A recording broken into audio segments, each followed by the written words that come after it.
First question करते हैं, if the light moving in straight line bends by a small but fixed angle, small but fixed angle, fixed angle यहाँ important है। तो reflection में भी fixed angle से light ray bent हो जाती है, रिफ्रैक्शन में भी बेंट हो जाती है।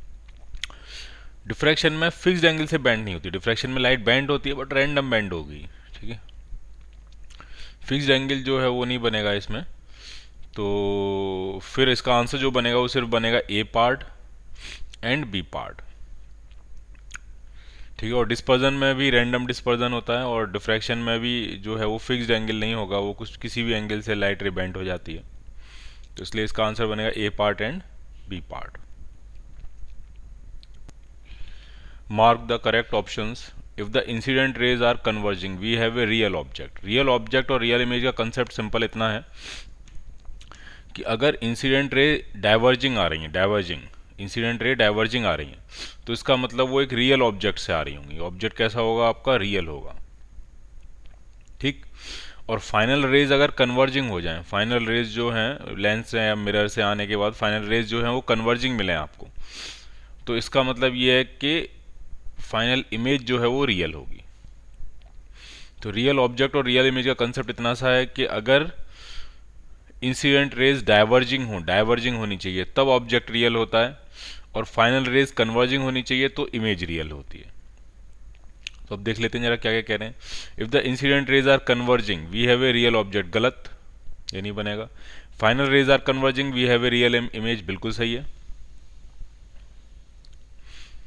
If the image of virtual object is called virtual image, नहीं, ऐसा बिल्कुल भी सही नहीं है। प्लेन मिरर में रियल ऑब्जेक्ट की वर्चुअल इमेज बनती है और वर्चुअल ऑब्जेक्ट की रियल इमेज। अगर प्लेन मिरर है और ऑब्जेक्ट रियल है तो इमेज जो बनेगी वो कैसी बनेगी? वर्चुअल। और अगर ऑब्जेक्ट वर्चुअल होगा तो इमेज कैसी बनेगी? रियल। ऑप्टिक्स में इमेज और ऑब्जेक्ट रिवर्सिबल ऑर्डर में होते हैं, मतलब अगर ऑब्जेक्ट कहीं है इमेज कहीं और बन रही है, तो जहाँ इमेज है वहाँ ऑब्जेक्ट रखोगे तो जहाँ ऑब्जेक्ट था वहाँ क्या बननी शुरू हो जाएगी? इमेज।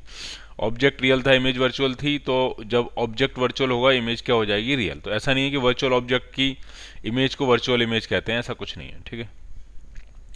तो सी भी सही नहीं है और डी भी सही नहीं है,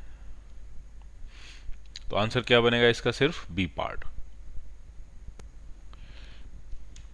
विच of the following does not depend whether the rays are paraxial और नॉट, ठीक है। किसी भी स्फेरिकल मिरर की बात चल रही है, तो यहाँ समझिए कुछ इस तरह की सिचुएशन है। मान लिया ये एक स्फेरिकल मिरर है, लेट से,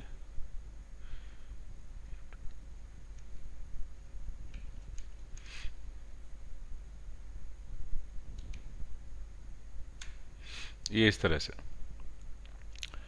अब इन 4 पॉइंट्स में आपको ये बताना है कि कौन सी चीज़ इस बात पर डिपेंड नहीं करेगी कि रेज पैरेक्सियल है या पैरेक्सियल रे नहीं है, ठीक। तो ध्यान से समझने वाली बात ये, सिर्फ एक ही चीज़ ऐसी है जो इस बात पर डिपेंड करती है कि रेज पैरेक्सियल है कि मार्जिनल है, वो है फोकस, ठीक। अगर रेज पैरेक्सियल होती हैं तो फोकस जो होता है वो r/2 पर होता है, अगर रेज पैरेक्सियल होती हैं तो। अदरवाइज फोकस के लिए डिफरेंट डिफरेंट एंगल के लिए डिफरेंट डिफरेंट फॉर्मूले बनते हैं, ठीक। पोल, पोल को कोई लेना देना नहीं, पोल ये पॉइंट होगा, ठीक है। रेडियस ऑफ कर्वेचर को कोई लेना देना नहीं है, सेंटर ऑफ कर्वेचर और रेडियस ऑफ कर्वेचर उसको कोई लेना देना नहीं है, रेज पैरेक्सियल हैं या कैसे हैं, ठीक। और जो प्रिंसिपल एक्सिस होगी पोल और सेंटर ऑफ कर्वेचर को मिलाती हुई उसको कोई लेना देना नहीं है। तो ये तीनों चीज़ें इस बात से इंडिपेंडेंट होंगी, ए, सी एंड डी, कि रेज आपकी पैरेक्सियल हैं कि मार्जिनल हैं। बट लेकिन जो फोकस है वो इस बात पर डिपेंड बिल्कुल करता है कि रेज आपकी पैरेक्सियल हैं कि मार्जिनल है। फोकल लेंथ r/2 सिर्फ तब होती है जब रेज क्या होंगी? आपकी पैरेक्सियल होंगी। The image of an extended object place perpendicular to the principal axis of a mirror will be erect. Extended object की इमेज जो है वो इरेक्ट कह रहे हैं। जैसे मान लिया यहाँ अगर ऑब्जेक्ट हो आपका इस तरह से, तो इमेज भी जो कह रहे हैं वो इरेक्ट बता रहे हैं वो, ठीक है। सेम साइज हो, बड़ी हो, छोटी हो, उससे ज़्यादा मतलब नहीं है, बट इरेक्ट बता रहे हैं।